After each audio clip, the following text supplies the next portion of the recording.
Hola Libra, Sun, Virgo, Moons. This is your 2019 Sun Moon reading. When you view it, it's when you were meant to see it. It does not matter the time of year. I'm doing them in the order of requests in the comments, so make sure you post yours up. I think you guys are 126 out of 144.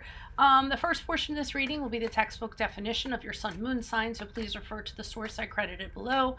I'll then lay out the main cards. We'll take a quick look at your 2019. Second portion of this reading will be the link below to the Vimeo reading, where I'll have a deeper interpretation of the cards in addition to clarifiers. I'll be dividing the year up into 4 different quadrants. Other things to mention, I'm on Instant Go if you need a quick answer to a quick question at a reasonable price. I'm on Facebook and Insta uploading my weeklies, so make sure you like, follow, and message me on there. Check out my playlist for your 2018 readings to see if they rang true for you for last year. And then finally, I'll be working on my compatibilities throughout the years, hopefully. They're the last of my priorities, so that's why I kind of like, if I have extra time, I kind of get to them. Okay. Otherwise, guys, let's see what's going on for you guys for 2019. So Libra Sun, Virgo Moons, a combination of your sun sign and your moon sign produces a personality that is very self-sufficient, analytical, and critical. You reason things out and are not likely to be swept off your feet by anything emotional that doesn't fit your needs. There is little that escapes your perceptive and meticulous attention. You seem to have absolutely no reluctance to get things off your chest, and at times you can be a little vocal in expressing your views. You seem reasonable in arguments, but usually you merely do exactly what you want, no matter what is decided in the discussion. When you do get really upset, which is not very often, you never hold a grudge. Things are always very cut and dry to you, and it's hard for you to understand how anyone could rationally see things differently than you do. It's so easy for you to be objective since emotions have little impact on any of your decisions. Because you have a very significant sympathetic side, can make you seem more warm-hearted than you actually are. You're a good listener when someone has problems to unload, but your counsel may lack the human touch and you oversimplify your resolution of the problem. You're always ready for a good time or social gathering. You have an attachment to old friends, but not much emotional attachments to past events. You're not very emotional about anything. Most of your assessments and pronouncements have a matter-of-fact tone to them. Okay, so that's you guys. Let's see what's going on for this year.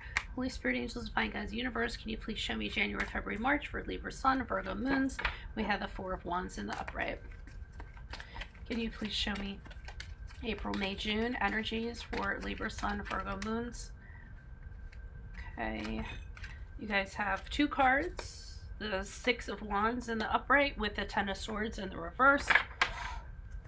And what do you see for Libra Sun, Virgo Moons, July, August, September, please?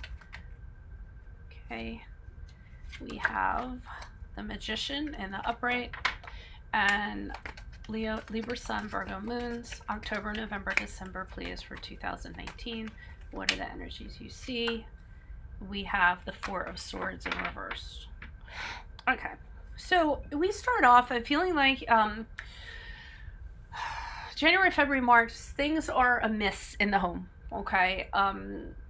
The 4 of Wands in reverse usually affects things going on in the home. It's a tense environment. It's an unwelcome environment. Some kind of transition is going on that is unsettling to other people.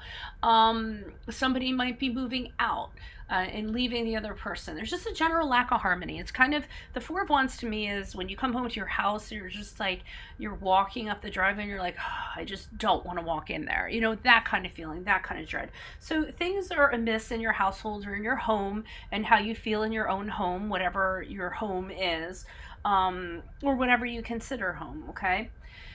April, May, June, I'm feeling like you get a handle on this because we have the 10 of Swords in reverse, which is actually coming out of trauma, growing after trauma, recovering after trauma, okay? Dealing with something, some kind of pain in your past and healing and recovering from it. So whatever this situation is, I see you moving on from it. I see you healing and recovering from it. And not only that, you guys are moving on well because we have the 6 of Wands, which means you had victory over it. Whatever you did, it was a job well done. You're moving on. You're being recognized for how you handled it. So it could have been a situation and how you handled it. Other people kind of notice and kind of give you a pat on the back in regards to that, handling it with integrity, handling something how it should be handled. And I do believe it's kind of linked to what was going on with the home here. You move into July, August, September, we have the Magician card in the upright. The Magician card is very much about turning your visions into reality and doing it by using all of your tools, all your resources, all your skills that are available to you, improving your life, figuring out something you want to do and figuring out how you're going to make it happen. You can be manifesting a new cycle for yourself, so bringing it about through mantras, or daily mantras, or envisioning stuff, or laws of attraction, or whatever you're deciding to turn your life around for the better. You could also be improving your relationship in some way that you're currently in during this period of time, or you could be using all the resources that are available to you to find new love and make that happen. But whatever it is, you're deciding to manifest something for yourself, and you're pretty hell-bound on making it, hell-bound and determined to make it happen July, August, September. Be a little careful though, because it ends on the Four of Swords in reverse, and you could be trying a little bit too hard here, and then what happens is that you end up getting burnt out as a result. So maybe you're trying too hard, maybe you're setting the bar too high, maybe you're working on it day and night, and the Four of Swords is just about getting burnt out and having no choice but to take a period of rest. To me, it's my forced time out that the universe kind of forces you into. And during this time out, it should be your time to rethink what you're doing. Some of you might not rethink what you're doing, because the Four of Swords can be about avoiding contemplation, avoid thinking about how things are happening. Four of Swords can also be frustrated about things not changing. So here you are putting all your energies into something, and here you might experience a sort of frustration because things aren't changing. One of the reasons might be because of the way you're going about it. If you're going about it the same way, it's going to yield the same result. So you guys might need to change that up in the end of the year in regards to whatever that is, since this is a general reading. So that's all I have for you guys in this portion of the reading. Make sure you click on the link below. It'll take you where you need to go, where I'll pull clarifiers, and we'll go a little more in depth in regards to this reading. Otherwise, best of luck to you guys in 2019, and adios from Veronica Garnett. Bye.